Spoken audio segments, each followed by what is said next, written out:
Welcome back to MSBS chemistry classes. Dear students, आज का जो हमारा टॉपिक होगा वो है कॉलिगेटिव प्रॉपर्टीज़ के बारे में। ओके, कॉलिगेटिव प्रॉपर्टीज़ होती क्या हैं और इनको हम किस तरीके से इस सॉल्यूशन चैप्टर में डील कर सकते हैं। So let's start. देखिए होता क्या है, कॉलिगेटिव प्रॉपर्टी जो है आपकी चार प्रकार की होती है। एक होती है relative lowering of vapour pressure, दूसरी होती है एलिवेशन ऑफ बॉइलिंग पॉइंट, तीसरा होता है डिप्रेशन ऑफ फ्रीजिंग पॉइंट और चौथा होता है ऑस्मोटिक प्रेशर। हमें इन चार टॉपिक्स के बारे में अच्छे से पढ़ना है। ओके, लेकिन ये चार टॉपिक्स कैसे रिलेट करेंगे सॉल्यूशन से, पहले उसको समझने की कोशिश करते हैं। आइए पहले हम कॉलिगेटिव प्रॉपर्टी का मतलब समझते हैं। आपके पास क्या है, एक एग्जांपल के थ्रू समझने की कोशिश करते हैं। एक बीकर है और उस बीकर में आपने क्या किया कि एक सॉल्यूशन तैयार कर लिया। ओके, तो आपने जब सॉल्यूशन तैयार किया तो इसका मतलब आपने बाहर से सॉल्यूट ऐड किया है और यहाँ पर आपने पहले से सॉल्वेंट रखा हुआ है, ये आप जानते हैं। ओके, ये जो आपका सॉल्यूट होगा यहाँ पे आपको नॉन वोलेटाइल सॉल्यूट रखना है। जब नॉन वोलेटाइल सॉल्यूट सॉल्यूशन में मिल जाएगा इस सॉल्वेंट में, तो ये क्या बना देगा, एक सॉल्यूशन तैयार कर लेगा। ओके, और ये जो सॉल्यूशन होगा आपका ये होना चाहिए ऑलमोस्ट 50%, मीन्स ये डाइल्यूटेड सॉल्यूशन है। इसको हम बोल सकते हैं डाइल्यूट सॉल्यूशन, या हम बोल सकते हैं 50% या 60% के करीब ऑलमोस्ट। इतना परसेंट आपका एक सॉल्यूशन तैयार हो चुका है। इसका मतलब क्या है, एक्चुअली डाइल्यूट सॉल्यूशन का मतलब है the process of adding of water.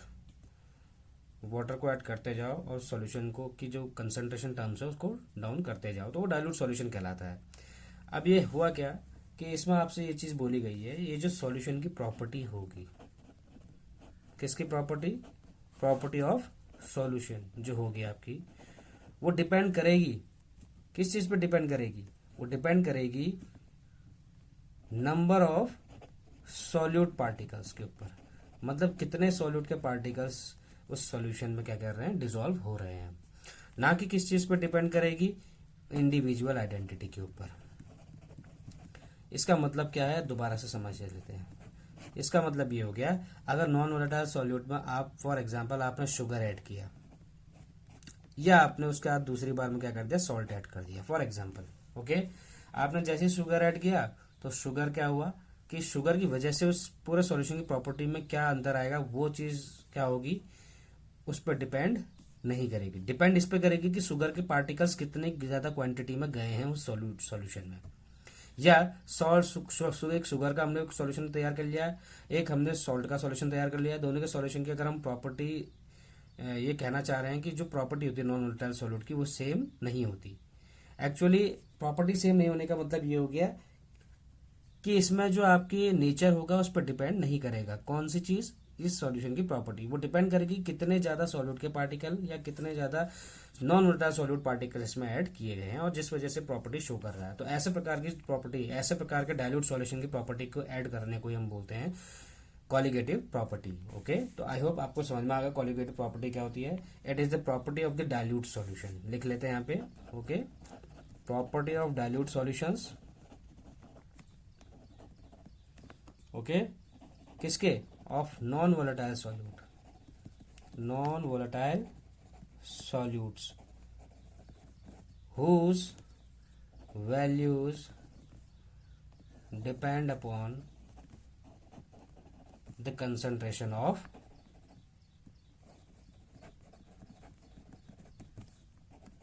किस चीज की concentration, solute particles. Concentration of solute particles के ऊपर डिपेंड करती हो जिसकी value, okay, in the solution. But किस चीज पे डिपेंड ना करती हो, not on the individual. Individual का मतलब हर इंडिविजुअल एलिमेंट की प्रॉपर्टी पे डिपेंड नहीं करेगा। Individual identity of the solute, हर एक सॉल्यूट का टुकड़ा जो होगा उसकी प्रॉपर्टी क्या होगी उस चीज पे वो डिपेंड नहीं करेगा। फॉर एग्जांपल आपने सॉल्ट सॉल्यूशन लेने की कोशिश की, सॉल्ट सॉल्यूशन में आपने क्या किया कि ये एक सॉल्ट का पार्टिकल, एक सॉल्ट का पार्टिकल है, अलग इंडिविजुअल क्या है, इंडिविजुअल सॉल्ट पार्टिकल्स। ओके, ये हो गया इंडिविजुअल सॉल्ट पार्टिकल्स। अब ये इंडिविजुअल सॉल्ट पार्टिकल्स हैं आपके, ये सॉल्ट पार्टिकल्स क्या होंगी, इनके हर एक की इंडिविजुअल प्रॉपर्टी क्या होगी, वो इस चीज पर डिपेंड नहीं करेगी कि कौन सी चीज, इस पूरे सॉल्यूशन की प्रॉपर्टी इस चीज पर डिपेंड नहीं करेगी कि इंडिविजुअल सॉल्ट की प्रॉपर्टी क्या होगी, बल्कि वो इस चीज पर डिपेंड करेगी कि वो कितनी क्वांटिटी में डाला गया है। मतलब जब हम इसकी सैलिनिटी की बात करते हैं, मान के चलो 1 चम्मच डालने के बाद जितना सॉल्टनेस आएगी, वो सॉल्टनेस जो आएगी उस पूरे सॉल्यूशन में, उसको हम मान लेते हैं इसकी हम मान लेते हैं इंडिविजुअल आइडेंटिटी मान लेते हैं। चाहे आप छोटा सॉल्ट का टुकड़ा लो या बड़े सॉल्ट का टुकड़ा, दोनों का जो नेचर होगा वो सॉल्टनेस नेचर होगा, सॉल्टी नेचर होगा। ओके, वो इस चीज पर डिपेंड नहीं करेगी, फर्क इन दोनों की वजह से नहीं आएगा। फर्क किसकी वजह से आएगा कि हम कितने ज्यादा चम्मच सॉल्ट जो है इसमें डिसॉल्व कर रहे हैं, इसका मतलब उसकी क्वांटिटी पे डिपेंड करेगा। आई होप कि इस एग्जांपल से आपको समझ में आ गया हो। सॉल्ट का पार्टिकल कोई छोटा हो कोई बड़ा हो, लेकिन दोनों का नेचर होगा सॉल्टी नेचर दिखाने का। इसका मतलब कि इस सॉल्यूशन की जो प्रॉपर्टी होगी वो इस चीज पर डिपेंड नहीं करेगी कि सॉल्ट का एक पार्टिकल की वजह से क्या इसमें नेचर आया है और दूसरे पार्टिकल की वजह से क्या नेचर है। वो इस पर डिपेंड करेगा कि ये जो पार्टिकल्स हैं वो पहले ए बीकर में कितने डाले जा रहे थे और बी बीकर में फिर कितने डाले जा रहे थे। ओके, मान के चलो ए बीकर में आपके डाले जा रहे थे 25 या 25 आपके मॉलिक्यूल्स ऑफ NaCl डाले जा रहे थे, लेकिन इसमें डाला जा रहा है वही चीज 40 के करीब डाला जा रहा है, फॉर एग्जाम्पल 50 के करीब, तो जस्ट डबल डाला जा रहा है। इसका मतलब क्या होगा, सॉल्टी नेचर का ये सॉल्यूशन भी होगा, इसका मतलब इनकी आइडेंटिकल इंडिविजुअल आइडेंटिटी की बात करें तो इस पर ये डिपेंड नहीं कर रहा है सॉल्यूशन की प्रॉपर्टी। ये जो सॉल्यूशन की प्रॉपर्टी है वो किस चीज पर डिपेंड कर रही है कि इसका सॉल्टनेस कम है, इसका सॉल्टनेस ज्यादा है। और ज्यादा क्यों है, क्योंकि उसकी क्वांटिटी, किस चीज की क्वांटिटी, सॉल्ट की क्वांटिटी इसमें ज्यादा है। इसका मतलब क्वांटिटी पे डिपेंड करता है, क्वांटिटी ऑफ सॉल्यूट। ओके, तो इसका मतलब यही क्या कहलाती है, आपकी कॉलिगेटिव प्रॉपर्टी कहलाती है। और डेफिनेशन ये होता है। एग्जाम में इससे रिलेटेड क्वेश्चंस कई बार आपको देखने को मिल जाते हैं, और न्यू पैटर्न के हिसाब से अगर पूछा जाए तो इसमें आपको ऐसे कई रीजनिंग क्वेश्चंस जो हैं आपके 1 वर्ड या फिर आपके fill in the blanks type के क्वेश्चन में पूछ लेते हैं, ऑब्जेक्टिव क्वेश्चन में पूछ लेते हैं। ओके, तो इनके बारे में आपको पता होना चाहिए। ऑब्जेक्टिव में पूछ लेंगे कि कॉलिगेटिव प्रॉपर्टी की जो वैल्यू हो किस चीज पर डिपेंड करती है। 4 ऑप्शन दिए होंगे, उनमें से जिस ऑप्शन में आपको क्या लिखा होगा, क्वांटिटी ऑफ दिस सॉल्यूट, है ना, या नंबर ऑफ सॉल्यूट पार्टिकल्स लिखा हो तो भी आपका वो आंसर सही रहेगा। ओके, तो कॉलिगेटिव प्रॉपर्टी होती क्या वो हमने जान ली। अब ऐसे ही प्रॉपर्टी किसी सॉल्यूशन की, ऐसी सॉल्यूशन की प्रॉपर्टी को हम स्टडी करना है। तो ऐसे हमारे पास 4 ऐसे मेजर टॉपिक्स हैं जिसको हमें डील करने हैं। आज हम पढ़ने वाले relative lowering of vapour pressure. बहुत इंपॉर्टेंट टॉपिक है एग्जाम पॉइंट ऑफ व्यू से। बोर्ड में कई सारे क्वेश्चन से रिलेटेड आपको देखने को मिल जाएंगे।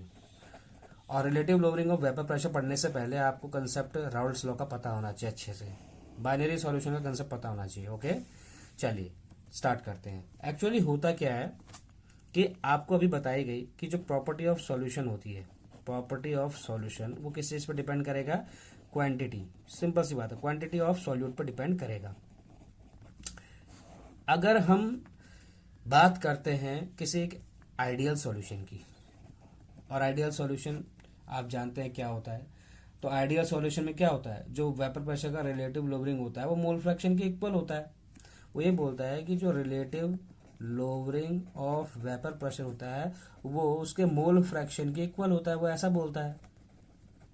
अब इसको समझते हैं कैसे, और हम पढ़ते हुए आए हैं, आपको पता नहीं चल पा रहा होगा लेकिन आपको समझाते हैं। ओके, इसी तरीके आइडियल सॉल्यूशन का जिस तरीके से प्रॉपर्टी आइडियल सॉल्यूशन की शो करता है, ऐसे ठीक है ना, कि relative lowering of vapour pressure उसके मोल फ्रैक्शन के इक्वल होता है। सेम एज इट इज आप कह सकते हैं कि जो डाइल्यूट नॉन आइडियल सॉल्यूशंस होते हैं, नॉन आइडियल सॉल्यूशंस जो की जो प्रॉपर्टी होती है वो भी कुछ ऐसी ही शो करती है। क्या शो करती है, क्योंकि इनमें जो कंसंट्रेशन ऑफ सॉल्यूट होता है ना, कंसंट्रेशन ऑफ सॉल्यूट उस पर डिपेंड करता है प्रॉपर्टी उसकी।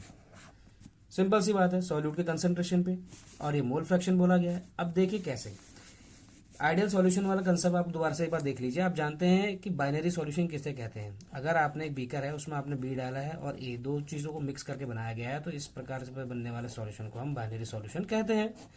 और बाइनरी सॉल्यूशन में आपने बी पार्टिकल डाले तो बी के जो मोल फ्रैक्शन होगा जाई बी कहलाएंगे, ए के जो मोल फ्रैक्शन हो जाए ए कहलाएंगे। आप पढ़ते हुए आए। ओके, तो इससे क्या होगा कि दो बाइनरी जो सॉल्यूशंस होते हैं उनके जो मोल फ्रैक्शन की वैल्यू यूनिटी के बराबर होती है।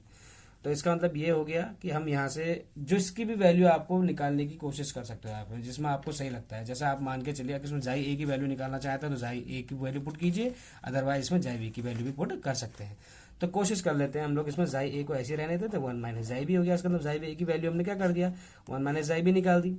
ओके, तो 1 माइनस जाई बी निकालने का मतलब क्या है, आप जानते हैं एक इक्वेशन थी आपकी वहां पे जब हम लोग राउल्स लॉ पढ़ रहे थे, ये हमने पढ़ा था कि P A equals to P not A 1 minus जाई बी, ये चीज हमने पढ़ी थी वहां पे। ओके, तो क्या यहाँ पर हम लोग जाई ए की वैल्यू पुट कर सकते हैं? पहले तो हम लोग इसको पूरा कंप्लीट खोल के लिखने की कोशिश करते हैं। तो ये क्या हो जाएगा देखते हैं, ये हो जाएगा आपका P not A minus P not A जाई बी, ये हो जाएगा। इसको खोल के लिखने की कोशिश की तो ओके, तो इसके बाद ये वैल्यू कैसे बनेगी देखे ध्यान से। हमारे पास ये हो गया, तो अब हमारे यहाँ से क्या आ जाएगा, हम जानते हैं जाई ए की वैल्यू 1 माइनस जाई बी रखनी है, हमारी वैल्यू पुट करनी है। तो P not A minus P ए की वैल्यू किसके बराबर, पी ए नॉट जाई बी के बराबर आ जाएगी। ओके, तो अब करना क्या है हमें यहाँ पे, सिंपल आपको वैल्यू पुट कर देनी है। क्योंकि ये वैल्यू कैसे आई होगी अगर आपको समझना है तो ये यहाँ से देखिए P A equals to P not A chi A था। पहले इक्वेशन में P A equals to P not A chi A था, तो जाई ए की वैल्यू यहाँ पे 1 माइनस जाई बी रखी है। उसके बाद ये वैल्यू कैलकुलेट करके हमने ये निकाली, तो हमारे P not A minus P not be जाई बी आ गई। तो अब यहाँ से हम वैल्यू कैसे निकाल सकते हैं, जाई बी इक्वल्स टू क्या कर सकते हैं, P not A minus P A upon में क्या आ जाएगा, पी नॉट ए। अब ये जो वैल्यू आपके सामने आई है, ये जो वैल्यू है आपकी, ये आपकी क्या है, relative lowering of vapour pressure. इसको बोलेंगे हम रिलेटिव लोअरिंग, पूरा टर्म को इधर से लेके इधर तक के टर्म को हम बोलेंगे relative lowering of vapour pressure. आपने देखा कि वो जो लोअरिंग ऑफ वेपर प्रेशर किसके इक्विवेलेंट है, मोल फ्रैक्शन के इक्विवेलेंट, और मोल फ्रैक्शन किसके, सॉल्यूट के। तो क्या हम इस वाली इक्वेशन को आइडियल सॉल्यूशन की इक्वेशन से ऐसे लिख सकते हैं कि जाई बी की वैल्यू जो होती है, आपका जो डेल्टा पी है, डेल्टा पी मान के चलते हैं, P not A equal to chi B के बराबर होता है। क्या हम ये मान के चले, ऐसा क्यों मान के चल रहे हैं, डेल्टा पी का मतलब क्या है यहाँ पे, डेल्टा पी का मतलब है कि P not A minus P A, ये value okay, upon P not A है ही, ठीक है, पी नॉट ए, और यहाँ पे जाई बी क्या है, आप जानते हैं सभी का मतलब क्या है। यहाँ पे P not A minus P ए जो होता है वो क्या है, लोअरिंग ऑफ वेपर प्रेशर, क्या है, lowering of vapour pressure. P not A क्या है, vapour pressure of pure component, means vapour pressure of pure solvent, A है तो, और जाई बी क्या हो गया, मोल फ्रैक्शन ऑफ सॉल्यूट, ये सॉल्यूट का मोल फ्रैक्शन हो गया। ओके, तो हमें इस इक्वेशन से क्या पता चला कि हमारी जो वैल्यूज होती है वो इस तरीके से पुट की जा सकती है, मींस जाई बी की वैल्यू मोल फ्रैक्शन की वैल्यू वेपर प्रेशर के पे डिपेंड करती है। अब हम इसके आगे कंटिन्यू, इसका मोल फ्रैक्शन कैसे, इसका हम मॉलिक्यूलर मास कैसे कैलकुलेट करेंगे उसको देखते हैं। तो आपको ये जो क्वेश्चन है इसको याद रखनी पड़ेगी कि किस तरीके से राउल्स लॉ के अकॉर्डिंग या फिर आइडियल सॉल्यूशन में जो आपका राउल्स लॉ फॉलो करते हुए इक्वेशन बनती है उसको कैसे अप्लाई किया जा सकता है। तो अब हम क्या करेंगे, कैलकुलेशन करेंगे, calculation of molecular mass, relative lowering of vapour pressure के बदौलत हम कैसे निकाल सकते हैं उसको देखते हैं। ओके, देखिए हम जानते हैं कि एक सॉल्यूशन है, उस सॉल्यूशन में आपके पास बी डाला है और ए पहले से था, ये आपका सॉल्यूट पार्टिकल होता है और ये आपका सॉल्वेंट पार्टिकल होता है। ओके, तो हम जानते हैं कि इसमें जो बी के नंबर ऑफ मोल्स होंगे वो एन बी कहलाएगा और ए के नंबर ऑफ मोल्स क्या कहलाएंगे, एन ए कहलाएंगे, ये हम जानते हैं। ओके, तो हम जानते हैं कैसे लिख सकते हैं कि नंबर ऑफ मोल्स कैसे निकलेंगे, ए के W A upon M A. इसी तरीके से मोल्स ऑफ बी कैसे निकल सकता है, N B equal to W B upon M B, ये चीज तो हमारी निकल जाएगी। ओके, देन क्या होगा, हम जानते हैं मोल फ्रैक्शन कैसे निकाला जा सकता है। अगर मैं जाई ए की वैल्यू करूं तो जाई बी की वैल्यू, क्योंकि मोल फ्रैक्शन ऑफ सॉल्यूट पर डिपेंड करता है, हमने ये बोला कोई भी चीज जो ऐड की जा रही है नॉन वोलेटाइल सॉल्यूट, एक डाइल्यूट सॉल्यूशन की प्रॉपर्टी किस पर डिपेंड करेगी, कि जो हमने ऐड किया है सॉल्यूट नॉन वोलेटाइल सॉल्यूट उसके मोल फ्रैक्शंस पर डिपेंड करेगी, उसके नंबर ऑफ सॉल्यूट पार्टिकल्स पर डिपेंड करेगी। तो हम जाई बी निकालेंगे और जाई बी कैसे निकलता है बेटा, N B upon N A plus N B. हम जानते हैं एन बी की वैल्यू क्या रख सकते हैं यहाँ पे, W B upon M B रख सकते हैं, अपॉन में एन ए की value W A upon M A रख सकते हैं, प्लस में W B upon M B आ गया, ये वैल्यू आपकी यहाँ पे हो गई। अब आपको करना क्या है, ये चीज ध्यान से समझनी पड़ेगी आपको। एक्चुअली हम जानते हैं एज वी नो कि जो delta P upon P not A है वो किसके बराबर होता है, मोल फ्रैक्शन के बराबर होता है नहीं।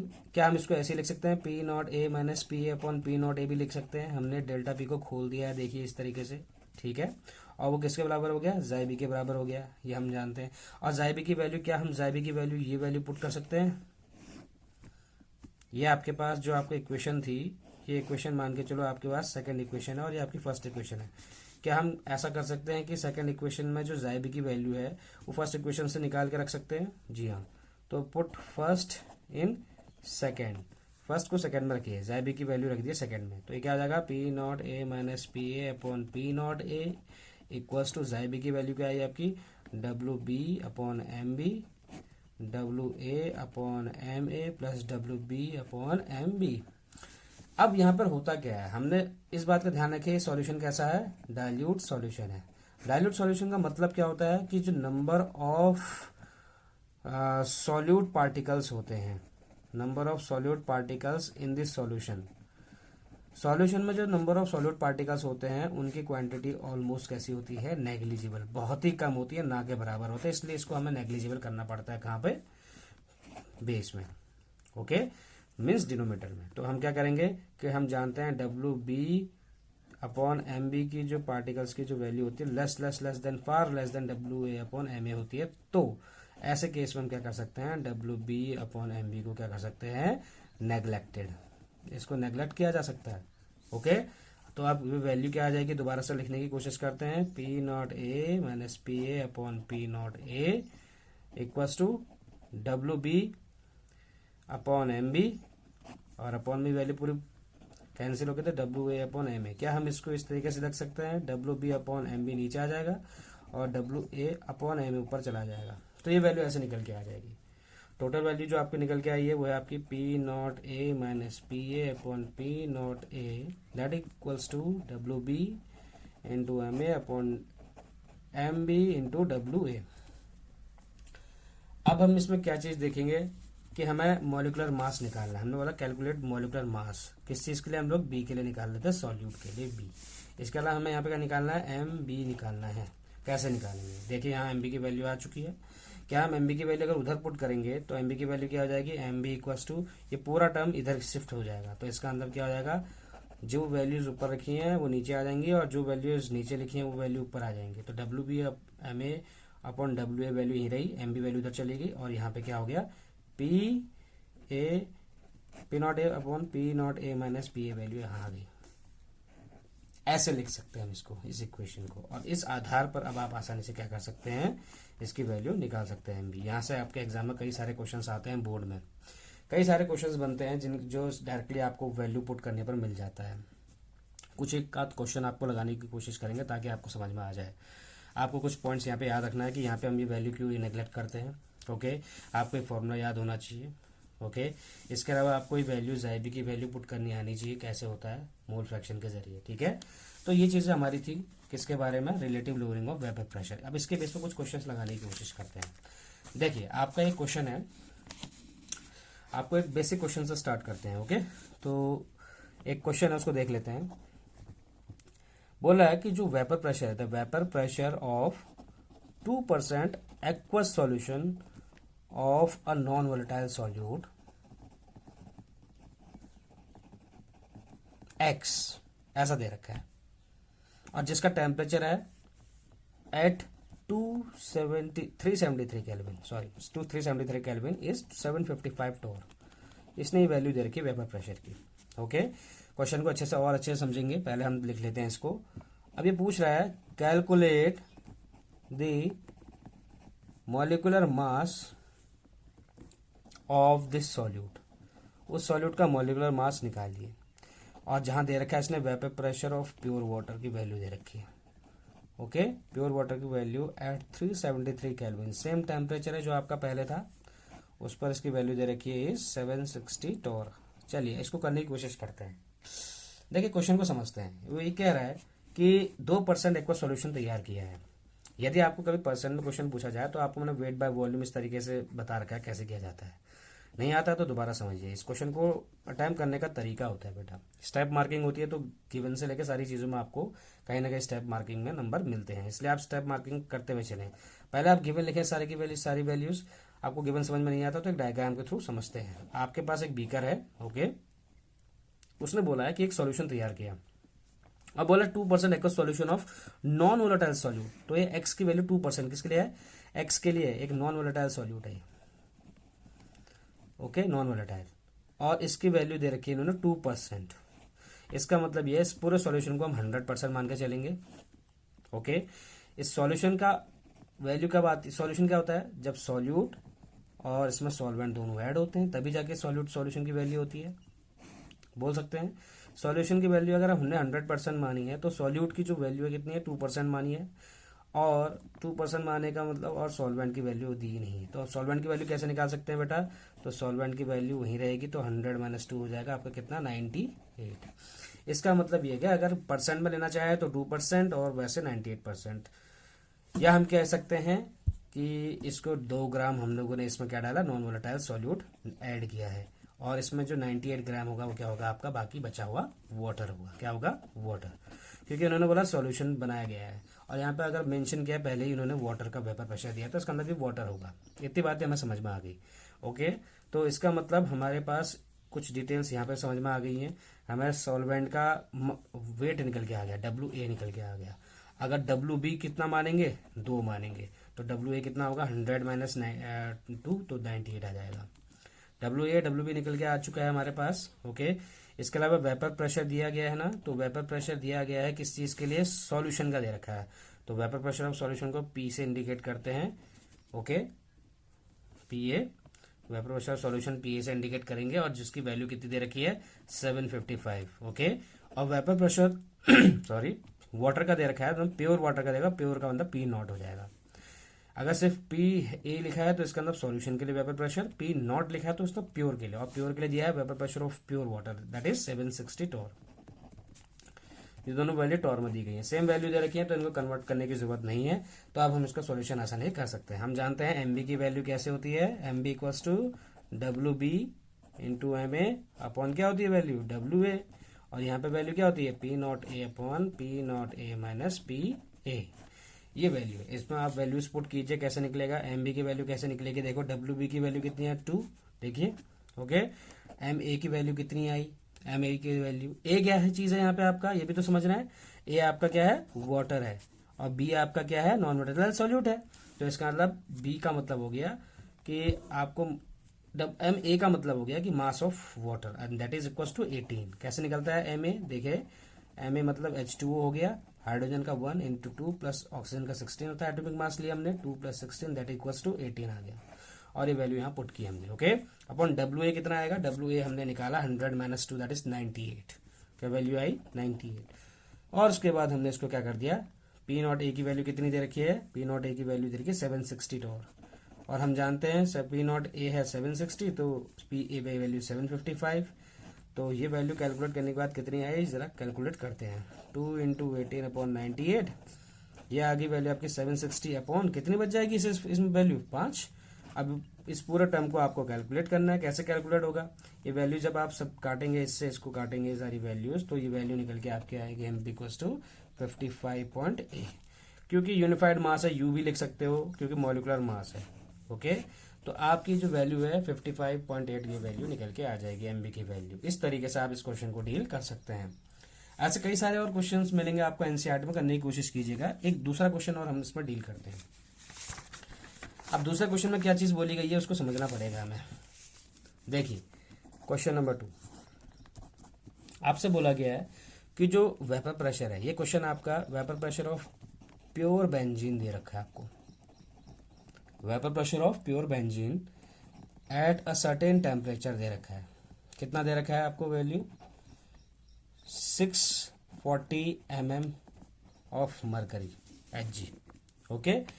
और एक नॉन वोलेटाइल सॉल्यूट जो है ऊपर से आपने क्या करने की कोशिश की, नॉन वोलेटाइल जो आपका कोई इलेक्ट्रोलाइट होगा, non volatile electrolyte is added, और उसका जो वे है वो कितना है, वो दे रखा 2.175 ग्राम, कितने में, इन 39 ग्राम ऑफ बेंजीन। बहुत ही इजी क्वेश्चन बन जाएगा अगर आपको इस तरीके से क्वेश्चन समझाया जाएगा तो, ठीक है। इसलिए कोई टेंशन लेने की जरूरत नहीं है, आप क्वेश्चन में ध्यान दें पहले कैसे वैल्यूज को पुट करना है। और बोला गया है जो वेपर प्रेशर है सॉल्यूशन का वो आपका दे रखा है 600 mmHg। सारी वैल्यूज mmHg में दे रखी हैं, इसका अंदर इसको कैलकुलेट करने की जरूरत नहीं है, ओके, कन्वर्ट करने की जरूरत नहीं है। और इसके अलावा इसने लास्ट में क्वेश्चन पूछा है कि what is the molecular mass of solute, उस सॉल्यूट का मॉलिक्यूलर मास क्या होगा, आपसे बोला गया है। एग्जाम में कभी कभी आपको मिल सकता है कि आपको बेंजीन का फॉर्मूला दे दें, लेकिन मुझे लगता है कि 12th क्लास में ये चीज़ जो है आपको पता होनी चाहिए। जैसे इन्होंने vapour pressure of pure benzene बोला तो आपको पता होना चाहिए बेंजीन C6H6 होता है, ओके। एक नॉन वोलेटाइल सॉल्यूट, उसका मतलब उसका हमें फॉर्मूला पता नहीं, तो फॉर्मूला क्या वही हमें निकालना है कि क्या हो सकता है वो चीज़, ठीक है, दैट इज MB निकालनी है। तो हमें पहले लिख लेते हैं सॉल्यूशन करने से पहले गिवन क्या क्या दे रखा है हमें, ओके। डायग्राम के थ्रू समझते हैं। इसने बोला कि प्योर बेंजीन मतलब प्योर बेंजीन है, और ये बोला कि एक वोलेटाइल सॉल्यूट ऐड किया गया है। ये एक बीकर है आपके पास, आपने एक वोलेटाइल सॉल्यूट ऐड किया, इसमें X है, ठीक है, कोई मान के चलो B है, B से ही लेके चल रहे हैं हम लोग, और जिसका वेट कितना 2.175 ग्राम ऑफ B डाला है इसने, कितने में 39 ग्राम ऑफ बेंजीन, इसका मतलब 39 ग्राम ऑफ C6H6 में डाला है। इसका मतलब यहाँ पर क्या पड़ा है पहले से C6H6 पड़ा हुआ है, और इसमें हम B चीज डाल रहे हैं, नॉन इलेक्ट्रोलाइट जो भी है आपका, ओके। अब वो क्या कह रहा है इसके आधार पर पहले देख लेते हैं, हम देखते हैं इसमें WA करके वैल्यू देख लेते हैं। हम जानते हैं यह आपका क्या WA कितना ग्राम दे रखा है, 39 ग्राम दे रखा है, ओके। इसके अलावा आपका WB कितना दे रखा है, देखिए यह 2.175 ग्राम, ओके। इसके अलावा MA की वैल्यू हम यहाँ से निकाल सकते हैं, MA C6H6 कैसे हो जाएगा, देखिए बेटा इसको, कार्बन 12 इंटू 6, हाइड्रोजन 1 इंटू 6, कितना हो जाएगा 12 6 72 प्लस 6 कितना आ जाएगा 78। ये वैल्यू इसकी निकल के आ जाएगी MA की, ओके। इसके अलावा आपको क्या दे रखा है, vapour pressure of pure benzene. Pure कोई चीज होती है तो उसको P0 से इंडिकेट करते हैं, और जो चीज पूरे सॉल्यूशन की होती है उसको किससे इंडिकेट करते हैं, PA से इंडिकेट करते हैं। तो जानिए आप कि P0 A की वैल्यू कितनी है, प्योर बेंजीन की दे रखी है 640 mmHg, ओके। इसी तरीके से PA की वैल्यू आपके मीन सॉल्यूशन के लिए दे रखी है, वेपर प्रेशर ऑफ सॉल्यूशन दे रखा है 600 mmHg। आपके पास सारी वैल्यूज निकल के आ गई हैं, जो जो आपको चाहिए, मॉलिक्यूलर मास दैट इज हमें क्या निकालना है यहाँ पे MB फाइंड आउट करना है। तो वैल्यू हम देखते हैं, फॉर्मूला आप जानते हैं क्या होता है, पहले हम क्या करेंगे फॉर्मूला यूज्ड। ये सारी चीजें आपको स्टेप वाइज आपको करना होगा एग्जाम में, ताकि आप जो नंबर्स आपके कट जाते हैं बेवजह उनको समझ सको, ओके। तो MB की वैल्यू हम क्या निकाल लिखते हैं फॉर्मूले में, हम अब आपको याद हो जाने WB into MA upon WA, ऊपर क्या आएगा P0A, नीचे क्या आएगा P0A माइनस PA। तो ये वैल्यू पुट करने के बाद क्या निकल के आई, WB की वैल्यू कितनी है बेटा 2.175 इंटू MA की वैल्यू कितनी निकल के आई है 78, ओके। WA की वैल्यू कितनी निकल के आई 39, देखिए आपने यहाँ पे लिखा हुआ 39 ग्राम WA की वैल्यू, इनटू में हमारा क्या चलेगा P0A की वैल्यू है 640, और यहाँ नीचे 640 माइनस 600। तो ये वैल्यू कैलकुलेट करने के बाद जो निकल के आएगी आपके सामने वो होगी 640 अपॉन कितना आ जाएगा, 640 में से 600 गया तो 40 बचा, ओके।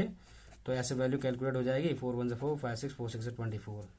तो इस तरीके से वैल्यू आप जब इसको कैलकुलेट करोगे तो MB की वैल्यू निकल के आएगी आपकी 69.6, और ये यू करके निकल के आएगी यूनिफाइड मास, मतलब मॉलिक्यूलर मास की वैल्यू इस तरीके से लिखी जाती है। आई होप कि आपको ये क्वेश्चन के जरिए समझ में आया होगा कि कैसे क्वेश्चंस पूछे जाते हैं एग्जाम में। तो आपको एक क्वेश्चन घर के लिए दे दिया जाता है, क्वेश्चन नंबर 3, उसको करने की कोशिश कीजिए।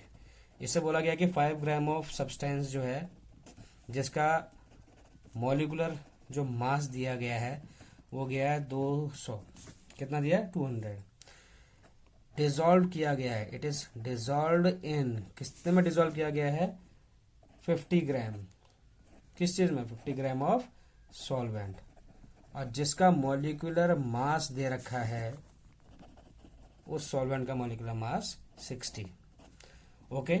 और इसने ये बोला है कि जो वेपर प्रेशर है, वेपर प्रेशर 400 मिलीबार है, और ये वेपर प्रेशर किसका है एंड वेपर प्रेशर मतलब उस सॉल्वेंट के लिए, प्योर के लिए बोला गया है। और क्वेश्चन पूछा गया है कि find the vapour pressure of solution, solution का वेपर प्रेशर निकालिए। अब आपको थोड़ा बहुत मैं अगर हिंट दूं तो आप समझ जाइए कि आपके पास एक बीकर है, इस बीकर में आपके पास दो चीज़ें रखी हैं, 5 ग्राम डाला जा रहा है, 5 ग्राम डाला जा रहा है, सब्सटेंस मास मॉलिक्यूलर मास 200 जिसका है उसका निकाला जा रहा है, और इसको किस में डाला जा रहा है, 50 ग्राम वाले में डाला जा रहा है सॉल्वेंट जिसका मॉलिक्यूलर मास कितना है, 60 है। तो आप यहाँ से निकाल सकते हैं, ये आपका क्या हो जाएगा WA, ये आपका क्या हो जाएगा WB, ये आपका MB हो जाएगा, ये आपका WA हो जाएगा। सारी चीज़ें पता है आपको। यहाँ पे आप जानते हैं आपका जो वेपर प्रेशर दिया प्योर के लिए P0A के लिए दे रखा है वो 400 दे रखा है। आपसे पूछा गया PA की वैल्यू फाइंड आउट कीजिए, तो क्या आप फाइंड आउट कर सकते हैं। आई होप अगर आपको ये क्वेश्चन समझ में आया होगा, टॉपिक समझ में आया होगा, तो आप ये क्वेश्चन आसानी से कर सकेंगे। आज के लिए इतना ही काफ़ी रखते हैं। जो आपने पढ़ा है उसको रिवाइज कीजिए अच्छे से, और जो जो क्वेश्चंस लगाए हैं उसको पढ़िए। आज का टॉपिक जो हमने relative loading of vapour pressure पढ़ा है, ये आपके एग्जाम पॉइंट ऑफ से बहुत इंपॉर्टेंट है, तो इसको बार बार रिवाइज कीजिए। नेक्स्ट लेक्चर में हम नेक्स्ट कोलिगेटिव प्रॉपर्टी को डिस्कस करेंगे, that is elevation of boiling point. Till then keep doing work hard.